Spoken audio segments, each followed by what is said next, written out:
tried to get rich and tried to make his country and his community a better place every day of his life.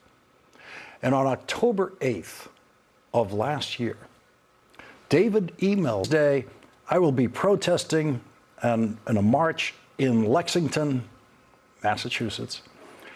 I was told that we could not march on the Green, even though that is where the revolution started, getting rid of one king, and I thought it would be symbolic to protest there to keep another king out. And so I was intending to get arrested on the Green. Turns out a permit has been granted, so we can go on the Green. However, if there are masked ICE agents at the protest, I may still get arrested." I told my 85-year-old dear friend to make sure he had a lawyer's phone number in his pocket. And a month later, I got an email from David reporting, "So, never did get arrested at No King's Day in Lexington for two reasons. One, no ICE agents, and two, I never made it because as I was walking from parking lot to Lexington Green, I again became lightheaded and fell to the ground. Quickly recovered, but I am having a cardiac catheterization on Monday. I am constantly out of breath, etc. Have trouble walking more than 200 yards. But still, he was going to go to the No Kings protest. And 2 weeks later, I got a call from David's devoted daughter, Jill, the mother of his two grandchildren, Liam and Brooke, telling me that David was gone.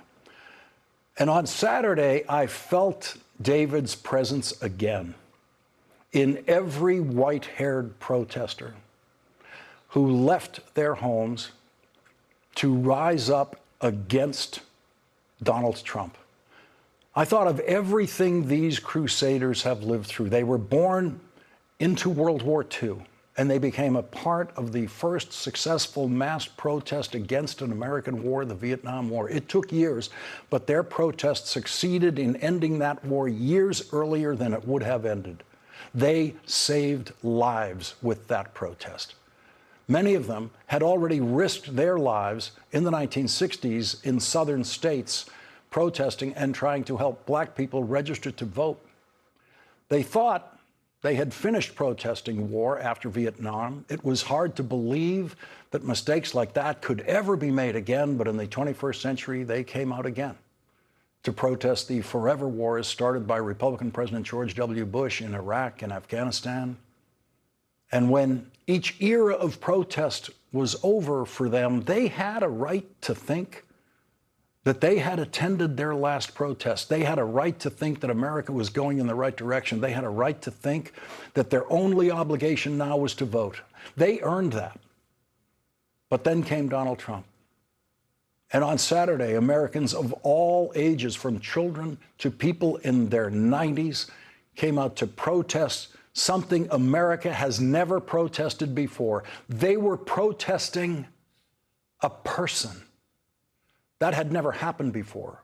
Plenty of Vietnam War protesters hated Richard Nixon, but they were not actually protesting Richard Nixon. They were protesting his war. If Richard Nixon had ended the Vietnam War, the protests would have stopped. But the No Kings protest is a protest against Donald Trump. The No Kings protest movement started before Donald Trump started his war in Iran. And on Saturday, Donald Trump's war in Iran was only part of what people were protesting. If Donald Trump had ended his war in Iran the week before, all of the same people still would have turned out for the No Kings protest. They were protesting Donald Trump himself, the first person